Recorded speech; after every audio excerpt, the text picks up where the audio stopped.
your favorite podcaster. Here with me today, and we're recording another episode on the channel as well. I've been busy, to be honest with you, for the past few days, recording episodes nonstop. So I've been also busy with episode editing, post editing, and deleting and not deleting. It just gets confusing sometimes when you've got a lot of things on the go. So today, in this conversation, we thought, why don't we talk about a few things related to the city of Mississauga.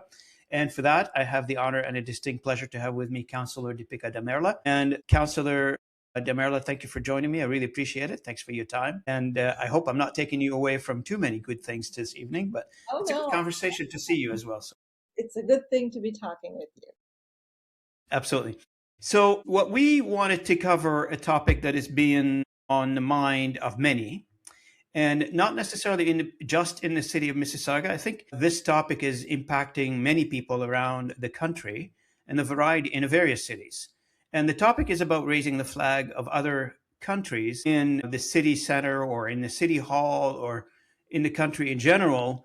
But let's be specific and talk about it from the city perspective this evening and see where do we stand on in terms of as a municipality, and two, as a society, etc. On the whole topic, Councillor Dipika, where do you think we are now? Like, what's your opinion?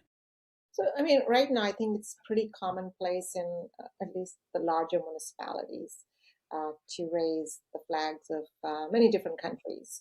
And I think the thinking is that it's one way to celebrate our diversity. So you will find in our own city, the city of Mississauga, for example, actually has something called a community recognition program. And what that program is that any group can sort of come forward and say, we'd like the flag of X, Y, or Z country to be flown at City Hall for one day. And, there's some process and to be approved, and then the flag goes up, right? And so that's what we have right now. But maybe the missing point is the point that you just made. It's a process. It's open for everybody. It is not exclusive to one country versus another country. And anybody perhaps who represented in the community can go through the process. Am I getting this right?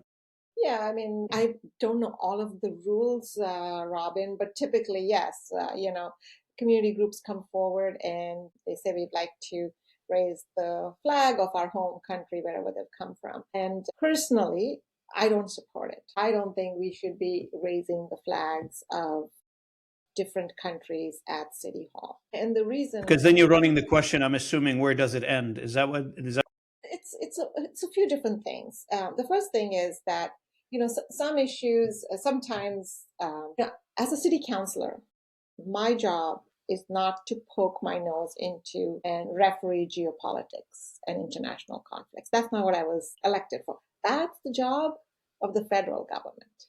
My job is to make sure the buses run on time, your snow is cleared, your taxes are low, and our community services are provided. Yeah. So that's my job, and I should be focused on that and not get distracted. That's job number one. The second is, as councillors, we are not truly equipped to sort of say, okay, this flag can go up, then this flag shouldn't go up. That's not our job, and we shouldn't be getting into it. And yes, so you could say that, a number of countries, it's very easy. So, whatever, but it can become divisive, right? So, and the whole point is the irony is, I think, that all of this flag raising started as a way to celebrate our diversity. But I think instead of, not often, but at least sometimes it can become divisive.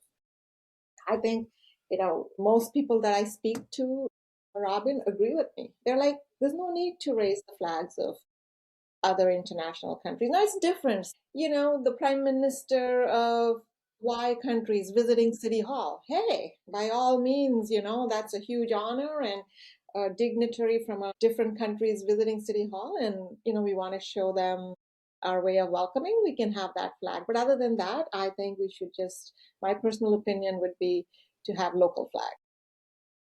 And you bring a very good point, which you and I pretty much covered in the last conversation that we've had, right? It's called focus on what we're good at. Yes. And, focus on what we're good at, meaning that, and I do agree with you, geopolitics and international policies are not the city municipality. And I'm thinking of Mississauga as like the third largest city in the country. Correct me if I'm wrong. I think it's the third. Yeah. But you look at other cities that they're much smaller, and they're like in the 20, 18,000 people, and they're still dealing with that. Even it's significant for Mississauga, but it's make it more significant like for the smaller cities and municipalities around the country. So it is not a Mississauga only issue. Well, now we're talking about it from a Mississauga point of view, but it's I've heard it in Toronto, I've heard it everywhere. That some and what came I think, correct me if I'm wrong, what was initially thought of as a kind gesture by the municipalities has turned into proving points and It's getting politics. involved into some Yeah. animosity stuff. Yeah. It went from being kind to not being so kind.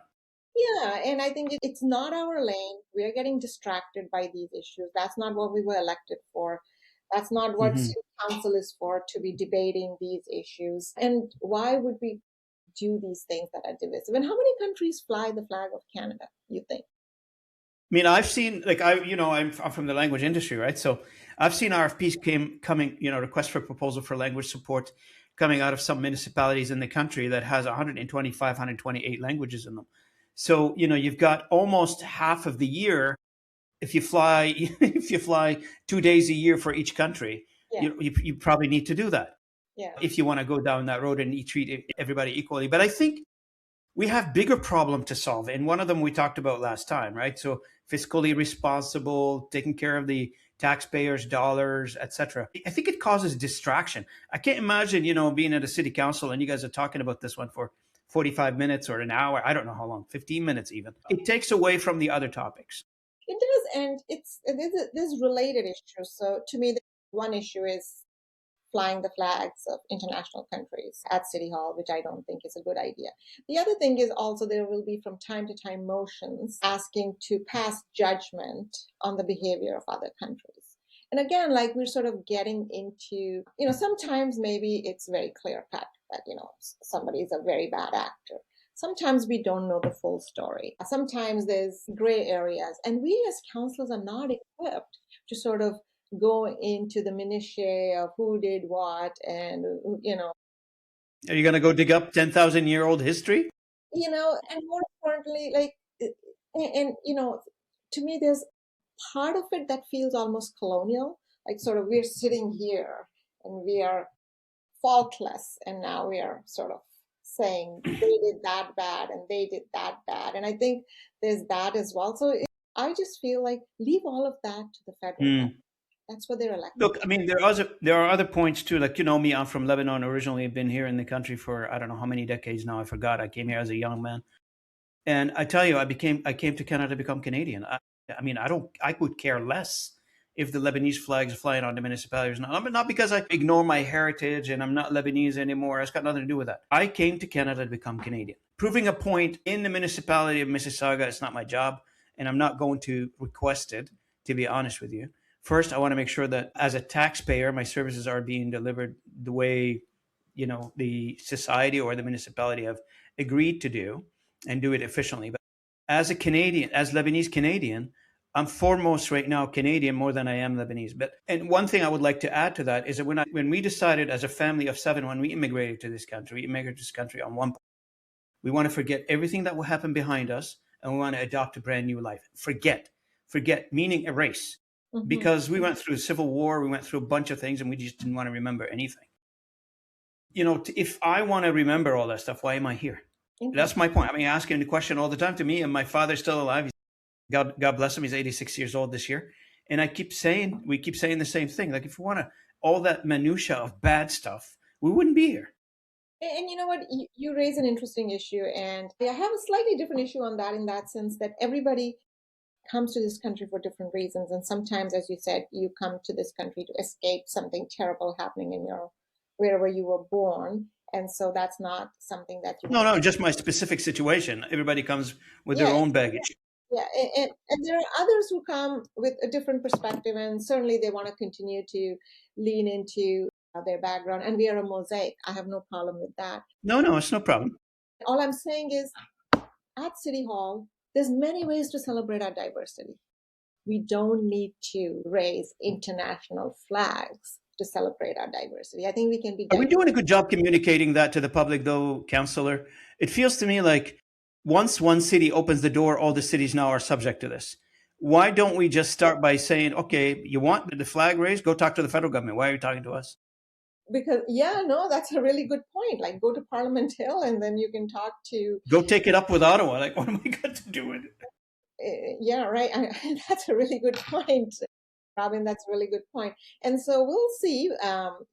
For example, the city of Mississauga, there's a genocide motion coming to council tomorrow. And you know what? It gets tricky because the point isn't that it's not that I don't recognize the tragedy of a genocide. Mine is more of a principle thing. This is not the forum to be discussing these issues, right? That doesn't diminish that tragedy. No, it doesn't really. I mean, how does that? Like, we gotta have a paper in our hand, go wave it around. Maybe in this particular case, I know my history and I can say I can support this. In other places, I'm not a historian. My job is not to be a world history expert. There's going to be if we pass one, then they'll, quite rightly so, there could be requests for others where maybe things are more nuanced. And then what? Is that my job now to referee geopolitics? No. So let's not do it. And let's find other ways to celebrate our unity as well, right? So we can Absolutely. do a mosaic, but that a mosaic does not necessarily mean you have to fly international flags, right? So no, tell me, what's the mood? I mean, you don't support the motion. I get that now, but what's the mood around city council? Like, what are the other councillors are pro and cons kind of thing? I've not really had much of an opportunity to talk about this with my colleagues, and I'd be quite interested to know. I would say that there's at least one or two more councillors who kind of feel somewhat like me, but it's not something we've really talked about. It is something that I think I would like to sort of revisit at council and propose a ban and see how it goes. It's if my fellow councillors are persuaded, that's great. If they're not, it's a democracy, and we'll abide by the rules. But it's a discussion that's worth having. As a citizen of the great city of Mississauga, as they say, I'd rather the city of municipality focuses on how can we save tax dollars for the citizens. How can we do better for the citizens of Mississauga, attract and create better life for everybody. Yeah. And I don't, maybe there is a social aspect of us as benevolent society kind of thing to do good for others. And I'm sure the municipality does plenty of that for many categories of, I would say the population, the homeless, the low income, the people that they're seeking housing, the new immigrants, the migrants, that the asylum seekers that come into we have many of those. I don't want to say problems, but I think they become a problem if we're not dealt with, if they didn't get dealt with, right? So I'm assuming there are bigger fish to fry for us. That's all I'm saying. 100%. And sometimes I think, you know what, Robin, what I think is that because it's harder to reduce taxes, because these are the hard things, it's easy to try and distract and to win people over by emotion, right? So I may not be able to. So then it becomes a political agenda. Your flag, so vote for me. That's how I feel sometimes. It is like it becomes like super political. Look, I care for you, and it's so easy. You just have to raise a flag, and then. But I think people are smarter than that. I think people expect more than that. I think people are on to politicians. I think they're saying to don't think that just by flying that flag, you can think that you've served me and my community. They want results. They want those lower taxes, and that's what I'm focused on. Not flying flags. Can we find savings and reduce your property taxes? Can we be more transparent? Can we admit that sometimes when City Hall makes a mistake, the public knows, so that you have trust in us? Transparency. Those are things that excite me. Bring in an interesting angle to this, including the flag raising and the signing of a document of particular cause, etc. That whole voting block, I guess, that you're trying to accommodate for, it becomes more of a I did something well for your community, so I can count on your vote next election. Kind of a discussion here. I hope maybe there's some of that. I have no idea, but you're right. I gotta trust that the general public is smarter than that. And let me tell you one thing: everybody I talk to, they generally vote with a pocketbook. Yeah, I think so. I think so. When they see their taxes going up, I don't think anybody's happy. Who is happy with their taxes going up? I have never not met anybody. I Even the rich of the rich, they don't just jump up and down and click up their heels because their taxes went up. say the rich are rich because they've learned to save their money. There you go. They have better accountants. Absolutely. The rich, we have always remember the rich are rich because they're careful with their money. Absolutely. So what else is going on at City Hall that we can cover in Yeah. this lovely evening together? I'm gonna call it the Councillor Dipika update from here on. That's it. You're on the podcast every 2 weeks. 100%. Yeah, some very interesting things. You may recall that a few weeks ago, again, City Hall was there was a proposal to change the name Duke of York, right? So the Duke of Okay. York is a street in Mississauga. It's near City Hall. Yeah. And there was this proposal to rename it. Again, like we've got bigger fish to fry. And of course, the connection was with the former Duke of York. He doesn't carry that title anymore. Andrew Mountbatten Windsor, I think, is his new name, and his connection with, I guess, the Epstein files and all of that. So very legitimate, yeah. What he is alleged to have done is terrible, and a woman took her life who I guess he had some connection with and all of that. Completely agree.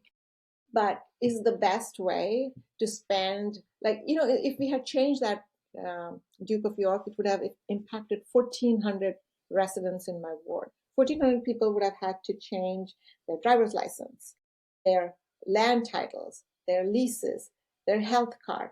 Anything that has an address, they would have had to change. That would cost them money. It would cost the city money to change signage. I believe the total cost was, up to $750,000. Does that make sense? Luckily, common sense prevailed, and the majority said, no, we're not. Majority of councillors said, no, this is not a good use of money and time. But again, an example of, we spend so much time with what I call this symbolic performative things. And yeah, it's fun. Council is fun. So for those, since I got you and I still have a few minutes here to go on the podcast here, for those who don't know how this city hall function, do you have like a regular hour? Is the councillors obligated to go to city council every day, like 9 to 5, or do they have a set hours or? No, ever since COVID, I think City Hall councillors sort of seem to operate on a bit of a hybrid model. So they come in some days a week, for sure. And every councillor is different, and it seems to be working out well. But I think I would say that almost all of the councillors are very accessible to their residents. If you email us and say, hey, I want to meet with you, or I want a phone call, for example, I'm always willing to meet with my residents or phone call. And Zoom makes it really easy. I can talk to them, see them. Sometimes I'll make site visits if, people complain about things. Let me go look at it myself. So I will do that. I enjoy doing that as well. So, how long you been a councillor now, Dipika? So this is my 7th year. So time flies. I became a councillor in 2018. For listeners, I want to say that City Council does a lot of things that impact your life. And we do it quite fast because we meet every week.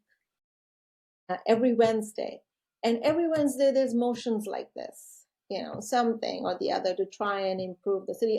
Like last week, we had a very good discussion on e-scooters. Now, there are some e-scooters and e-bikes, and there are some councillors who are of the mind that we should completely ban them, right? And then there are some councillors who are of the mind that we shouldn't ban them, but certainly we need to find a way to make them safer and regulate them. Very interesting discussion, right? And so I think it's really important for people who can to tune in. I've always felt that I wish council was in the evenings so that people could actually tune in. And some cities do have their council in the evening, especially smaller municipalities where their councillors are also part-time. But larger municipalities typically have them during the day. But that was a very valid discussion, and I can see both sides. Now, I personally don't think banning things work. I'm always more in favor of regulating. And I was reading this really interesting article, Robin, when the bicycle first came out, hell broke. People wanted to ban it. They thought it was the worst thing. It's causing all these deaths. People are falling. People are cracking their skulls, right? Today we like worship the bicycle, like. And we have bike lanes that we don't use, Councillor. We have bike lanes that we don't use. Bike lanes, more bikes, more bikes. And I feel it's the same thing with e-bikes and e-scooters. That first instinct, it's new. And of course, people are using it terribly. People are using it without helmets. But it's the same thing. What if they'd banned the bicycle 150 or 200 years ago, right? So I think we have to embrace change. So I'm more in like, let's not ban. Can we find a way to make this work? So, but make it work, yeah. Yeah, absolutely. Now, I've seen a lot of maybe another topic interesting for the audience. Not that I'm involved in it, but I've seen signs like up the street from the city. Those are municipal board. I guess you guys have some publicity signs that's put some news from the city or some announcements, I guess. I put them on the roads. And one of them, it says just not far away from me next to the school here, Tree School. I don't know if you know the area up on 10th line. And so it says, for those who are renting their homes, short-term rental, I think that's Airbnb stuff. I have no idea what that short-term rental means. It says no license, what is it? No license, no rental or something like this. No listing. Tell us about that one. You're more familiar probably. So the city has some rules for Airbnb. And the two key rules are that you cannot rent out a house as an Airbnb for more than 6 months in a year. That's rule one. And rule two, you can only turn a house into an Airbnb if you live in that house. Okay. So what we don't want is somebody taking an investment property and turning it into a little hotel and doing it year round. Because if everybody starts to do that, the neighborhood's shot, right? Like people don't like so many strangers coming and going. So the guardrail is if you're living in that house yourself and you have Airbnb people, obviously you don't want them partying till 1 a.m. because it's going to ruin your sleep. So just having the owner there acts as a check and balance that in a residential neighborhood, the people who are using an Airbnb are not using it like a hotel or a club and partying till 2 a.m. and random people coming and going. And then you also say that if you're living in your own home, you probably don't want to be renting it out 365 days a year. So it's a 6-month cap. So people need to understand that those are the two main rules. And the way the city enforces those rules is that if you want to run an Airbnb, you have to come to the city, prove that the property is your principal residence, and get a license. So that's get a license. And how does the licensing work, Councillor?